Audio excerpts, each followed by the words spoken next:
With every other commercial trying to sell us something to eat, is it our fault 100% that we're overweight? And today we are tripping on emotional eating. What's up, world? My name is Shauna, and welcome to the Sisters We Trippin' channel. I am here with my co-host Tammy, who is also my sister. Me and Tammy created this channel for women of all colors from all backgrounds to come together and discuss with us what we all are tripping on. Here at SBT, short for Sisters Be Trippin', you will receive real-life, practical advice on love, family, and personal development delivered to you guys with some good old-fashioned girl talk. We have created a community that encourages not only self-development, but also a place that is non-judgmental and most of all, a safe place to share what got us tripping. So every Wednesday and Sunday, please tune in to receive helpful tips on how me and Shauna handle the things we're tripping on.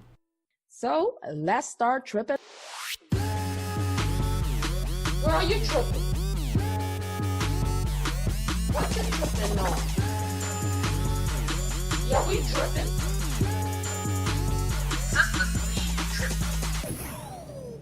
Okay, Tammy, I got some insane facts about American eating.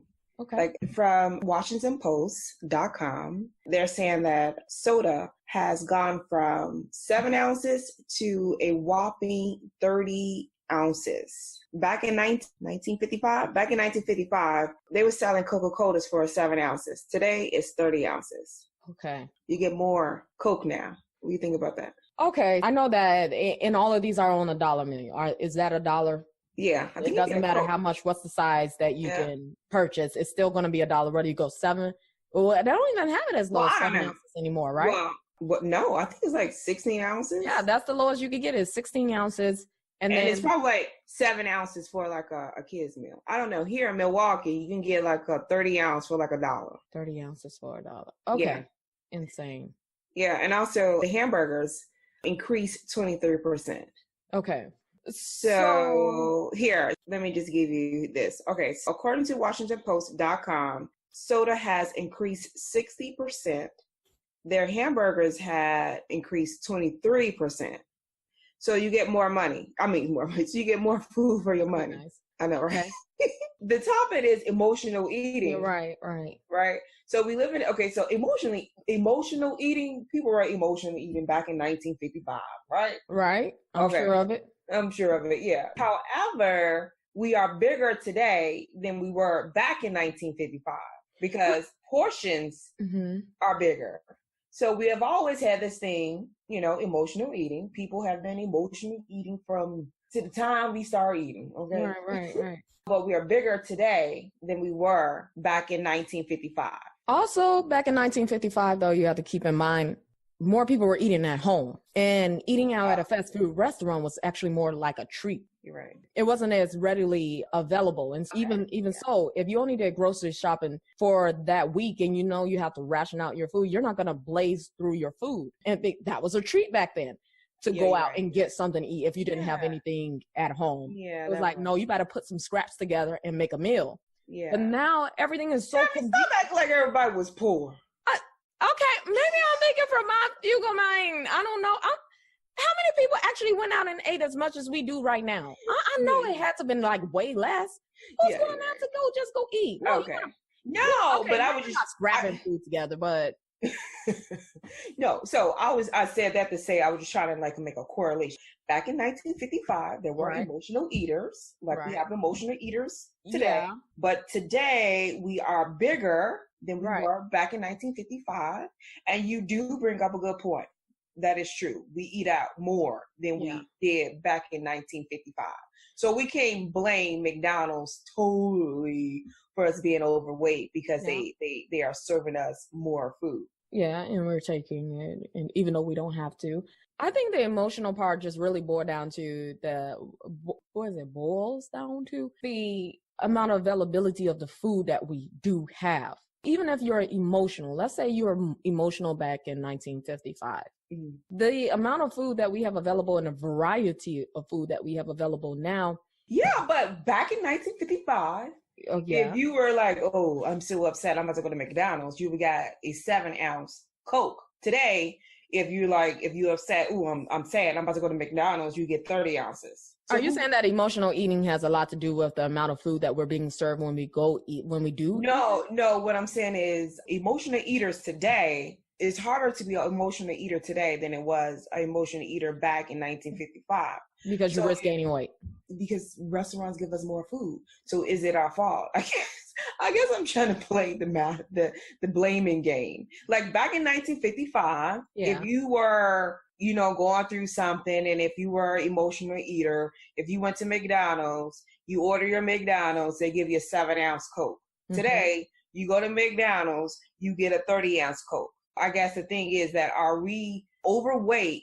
Totally, is it 100% our fault that we're overweight? I'm playing devil advocate because honestly, I feel like if you're overeating and if you're not a child, I think it's your fault. But can you, so I guess I'm contradicting myself, but is it 100% our fault that we are served so much? When we decide to emotionally eat. You know what keeps screaming in my head? Accountability. Well, okay, but what is emotional eating? Let's take it back. Let's take it back a little bit. What is emotional eating? I'm upset right now. I'm not an emotional eater, okay? My problem is moderation. Emotional eaters, people, when they feel sad or when they eat, depending upon their emotions, not because they are actually in need of food. Okay. So I just work out. Ooh, let me eat. Oh, I haven't had anything eaten in a while. Oh, let me eat. Mm-hmm. Like they're sad or they're going through things. Emotional eaters, they eat depending on how they feel. They use food as a way to make themselves feel better. Because when you eat, you release different hormones and stuff. It tastes good. When you're eating it, I like this because this is crunchy, it's salty. So they're emotional eaters. They love the taste of food, coupled with the fact food is making them feel happy. I was saying how in the opening, is it 100% our fault that we are overweight? Because they had emotional eaters back in 1955. But if your behind was an emotional eater then and you went to McDonald's, you got a 7-ounce Coke. Opposed to today, if you go to McDonald's, you're going to get 30 ounces. Well, you can't get 30 ounces. You don't have to, but no one forcing you to get that 30 ounce. I guess you can still get a 7-ounce if you order a kid's meal, but you're an emotional eater, right? So. Right. You want to get the most bang for your buck, and you want to get more because you're sad. So you're not going to, I'm assuming, you want more food. You're not going to say, well, can I have a kid's meal? That's not going to be enough. You want to eat until, Right. So is it 100% our fault? Okay, I'm going to stop playing devil advocate. I think it is 100% our fault. Yeah. First of all, it doesn't matter. Even if they serve a Happy Meal to you, you're going to go ahead and say, give me 2 Happy Meals or 3, because I know that this is not going to be enough for me to comfort myself. I know, right? To the point where I feel okay again about whatever got me emotionally upset. Right. Or I'm bound. That reminded me of a story some years ago. This lady, she was, I forgot which show. I think it was like Ricky Lake. I'm telling my age. It was Jenny Jones. Yeah, a little bit. Ricky Lake, Jenny Jones. Oh, wow. And she ordered a wedding cake and she ate it. She ate the whole wedding cake. And I remember thinking, I'm like, wow, she ordered a wedding cake? So you're right. It's not McDonald's fault, even though, what I say, 60%, according to Washington Post, increase of Coke. So the real question here is, what got you emotional to the point of wanting to, what triggered you to want to start eating in the first place? Yeah. So if you was an emotional eater. Yeah, it doesn't matter what portion they're offering you in the restaurant. It doesn't matter. You're right. It doesn't matter. Because even if you're at home, you're going to end up probably cooking more than you need to eat because you want some comfort, and you find comfort in eating to help you escape from whatever pain is being caused inside. Yeah. It just, I love America. I'm so happy I was born in America. But sometimes I feel like we have too much time on our hands. As we talk about this emotional eating and portion size, new terms like food porn. I'm like, really? How do you get When I first heard food porn, I was like, that doesn't even go together. Like, I thought about it. I'm like, food. I don't want my chicken wing next to his dick wing. I'm like,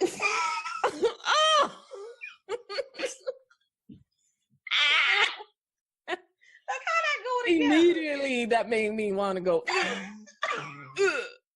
I don't know. I guess it doesn't. Did you get your booty out my sauce?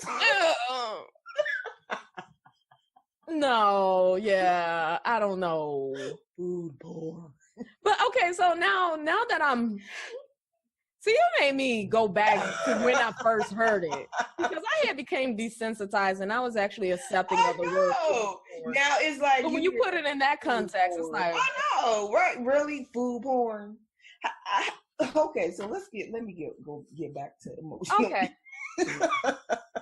Ew. Okay. Now I can't. Oh, I don't even care how sexy you are. No, I don't want no diggling next to my chicken wing. That's just nasty. Okay. Food porn. Get away from that word. I mean, it makes sense. Okay, food porn is when you're ogling over chocolate sauce, dripping on some sweet chocolate strawberries, and you're like, oh. But now that I even make that sound with it, you made me actually just think of. This is what I'm saying. Is it our fault that we overeat? Like, if you're an emotional eater, it will be so difficult to live in this society in 2018 because we have channels dedicated and then hungry. Like food porn. Okay, so one of the things that I know that Via Kamo, you said what we can do to prevent slow overeating. Yeah, what can we do? What can we do to stop food porning? Food porning, because it contributes to our emotional eating. Yeah. First of all, food porn and emotional eating, you don't even care what you're eating probably at that point. As long as you're an emotional eater? No. But I'm thinking from a point of view of a person that is an emotional eater. But you eat because it tastes good too, though. So you wouldn't eat stuff that's if it don't taste good. You just won't eat it. That's why they call it. So do you keep? So do you? Okay, Tam, do you know what food porn is? Yeah, it's when you have some really good looking food. Okay. That you want to look at. Okay, you don't. But what's that got to do with emotional eating? Because if food porn, emotional eating, if it's the same, wouldn't it taste good? You said that it didn't matter if you're an emotional eater, I would think that now, even if the chips was like semi all right, let's say you had some, okay, for me, tortilla chips. I like tortilla chips, right? If they're not like just the right amount of salty and they're actually pretty bland, I'm still going to snack on it, even if it's not fulfilling because I just feel like snacking on something. Am I emotional at the time? Maybe not. That proves that you're not an emotional eater. But you just say you're okay. So maybe I'm not an emotional eater. Okay, but I'm thinking if you're an emotional eater, you like your food to taste good. Okay, our sisters out there that are actually emotional eaters, because we're trying to speak from your point of view. Before we go into what you can do to not overeat. Okay. We're not gonna bring up your taste buds. You don't even like food. Maybe that is such a lie. I like good food. Yeah, you are that's healthy for you. You are extreme when it comes to healthy eating. Not really. Okay, look. I believe in balancing the food out. So I would have a healthy portion of healthy food. Like what, Tammy? Along with some cake or something. So I like cake. I like chocolate. I love chocolate. I'm a chocolate fiend. I love chocolate. And so I just don't eat a whole lot of comfort food. Okay, moving on. Okay, so that's what I was trying to say. Because you said you're not an emotional eater. I'm not an emotional eater. Yeah. So we need to talk to our sisters that are actually emotional eaters. How about you all help us out? What causes you to emotionally eat? Okay? But not only that, what does emotional eating really mean to you? Do emotional eaters actually eat food that tastes good, or do they eat food that could be even bland and they would still eat it just because they want to be comforted? I want to hear from you all. Well, I'm going to put my 2 cents in. I'm not an emotional eater, but I have a problem with moderation, which means that I like the taste of food. So is that the same? I don't know. No. Okay. No, that has nothing to do with. No. Okay. No. So what can we do about? So you said slow overeating. What can we do to prevent slow overeating? Slow overeating. Oh. So what can you do to prevent overeating? Stop watching so much TV. Okay. You know what? Today I've started my cleanse again. What kind of cleanse did you start? I'm a cider vinegar. I'm trying to lose weight. It's a struggle. Like, oh my God, it is a struggle. Like I said, I am not an emotional eater, but moderation for me is a big thing. I've noticed that when I'm cleansing, when I'm drinking my apple cider vinegar, I can watch so much TV because every channel is like something to eat. So I think one of the things you can do is to watch less TV or be mindful of what you're watching. If you're trying to lose weight and if you're an emotional eater, you can be sitting up there eating. Sitting up there watching the food channel. That is my baby. Hold on. It sucks. QJ, what's wrong? You hungry? Did you tell Daddy you hungry? This is the Sista Start Trippin program. We apologize for the break in service due to the unexpected demand of mommy duties. All right, guys, we're back. Let's start tripping again. Yes, that was a little bit of an interlude or small interruption by my 4-year-old, but let us not digress. Let's continue on with the show. Was that QJ on some emotional eating? Yep, that was definitely him on some emotional eating because I know he ate before I came down to start a record, but, it's cool. We're going to keep it moving because that's what us mommies do. So my son's outburst was definitely fitting for what we're tripping on because as soon as we ended, he's talking about he's hungry. No, he's not. So moving on, let's talk about the things that we can do so that we can stop tripping on emotional eating. Okay. I mean, what can we do to prevent, or should we say, how can we control our overeating? All right, Tammy, you got this or you want to go? No, go ahead. All right. So one of the things we can do is watch less TV. Write down your eating goals, do a meal plan for the day.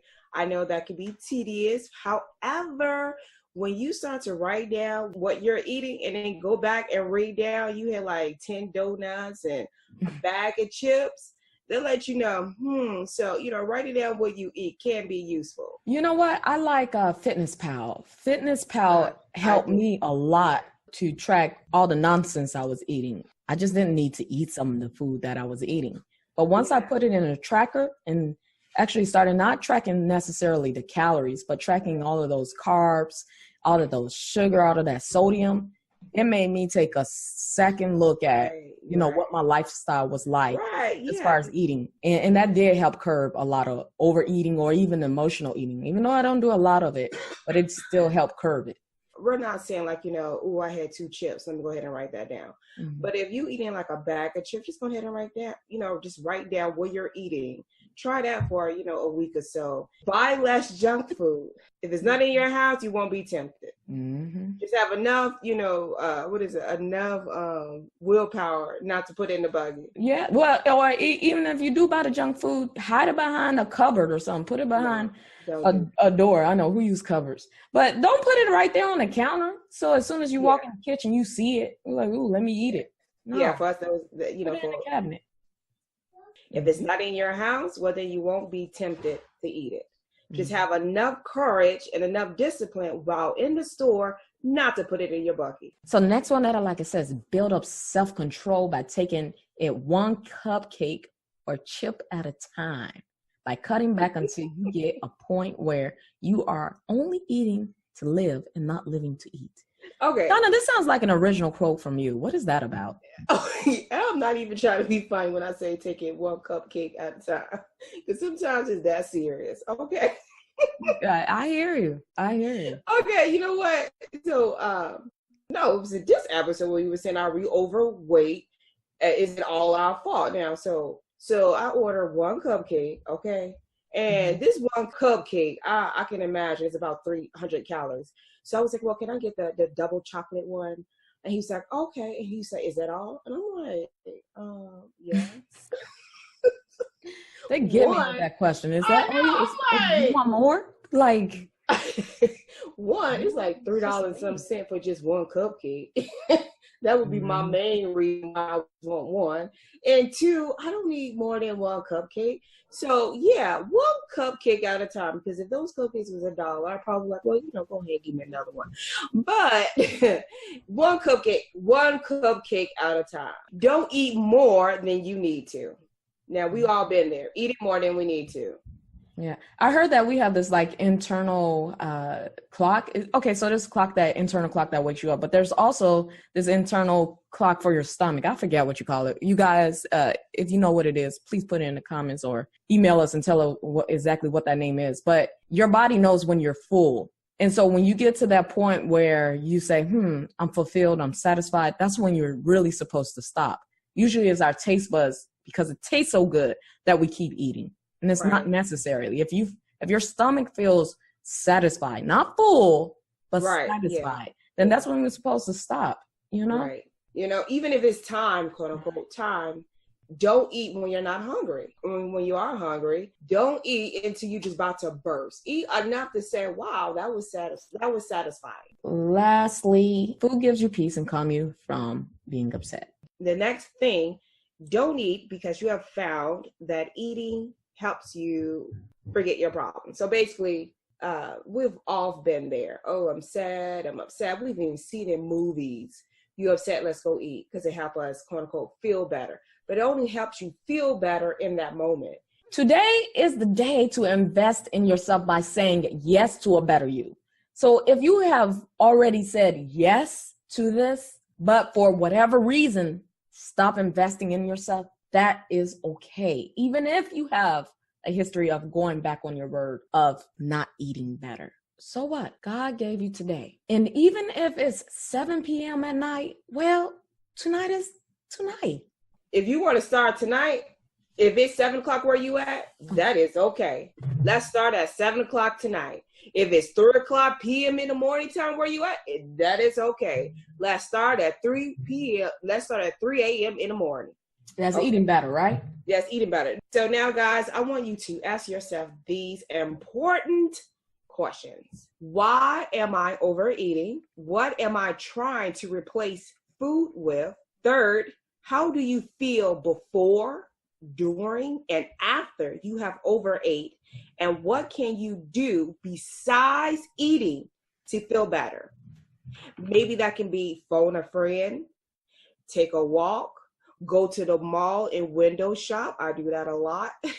Walk for 30 minutes. And after walking for 30 minutes, if you feel like, I'm still hungry, well, then you eat. The thing I'm trying to point out here is find a positive distraction besides eating. And I know we live in a society where we use food as an award. And it's ridiculous. We use food as an award. We get an A on a test, let's eat. We're sad, let's eat. We upset, let's eat. Okay, well, you know what? When you're upset, we need distraction from that, sadness. When you upset, find a positive distraction. However, we also need to get down to the nitty gritty of what is making us upset. Okay, I digress. Let me get back on track. The thing I'm trying to say is find a healthy distraction. Call a friend up, walk, exercise, find an activity, a hobby. Find another alternative distraction besides food. All right. Okay. And so just wrapping that source up. If you feel that things that we cover, if that's not enough, when to seek professional help. If you're tired of self-help options, but you still can't control emotional eating, consider therapy with a mental health professional. Therapy can help you understand why you eat emotionally and learn coping skills. Therapy can also help you discover whether you have an eating disorder, which can be connected to emotional eating. If you think that you need professional help with overeating, that will be an excellent thing to do, is to seek professional help. I don't mean that to be silly or whatever. That is serious, because a lot of us, seeking out a professional will help you see if it's an emotional eating, if it's something else. Looking at this article that one of the resources we was able to pull up on the MayoClinic.org, this is exactly some of the tips that they covered. Okay, so some of the tips that they covered was keep a food diary. So write down what you eat, how much you eat, and when you eat, and how hungry you are. So over time, you might see patterns that reveal the connection between mood and food. They moved on to say, tame your stress. So if your stress contributes to your emotional eating, try stress management techniques such as yoga, meditation, or deep breathing. I would even go as far as to say, go for a walk. Right. Yeah. Talk to a friend that doesn't cause conflict. They actually help calm you down. Right. That's then our next tip is to have a hunger reality check. Is your hunger physical or is it emotional? If you ate just a few hours ago and don't have a rumbling stomach, you're probably not hungry. You have the craving a time to pass. So this is what they're saying in the Mayo Clinic. This is some of the things that we just covered. Get support. Again, that was talking about that, talking to that friend that's calming you down. But this can also be, you're more likely to give in to emotional eating if you lack a good support network. Lean on family and friends, or consider joining a support group. Fight boredom. Instead of snacking when you're not hungry, distract yourself and substitute a healthier behavior. Take a walk, watch a movie, play with your cat, listen to music. So these are some of the things that I just mentioned. Again, they're saying this here in the Mayo Clinic. Why are we saying all of these things? Because overeating can be prevented if we take the next necessary precautions to do so. Learn our triggers. Wow, you said it all. I just want to add on, if that's not enough, just seek out professional help. Yep. All right. So with that said, that concludes our show on emotional eating. If you have anything else you'd like to add to this segment, if you have some personal experience with this and you've been able to overcome this, shall I say, setback, dilemma, whatever you want to call it, then share it with us in this community. Tell us what is your techniques? What have you done to help you overcome overeating? Yeah, please do. Or to at least manage it. All right, guys. I hope that you all enjoyed this show. Please do not forget to subscribe to our channel and check us out on our other social media outlets. Thanks. Yep, which is YouTube, Instagram, and of course, Facebook. All right, signing out.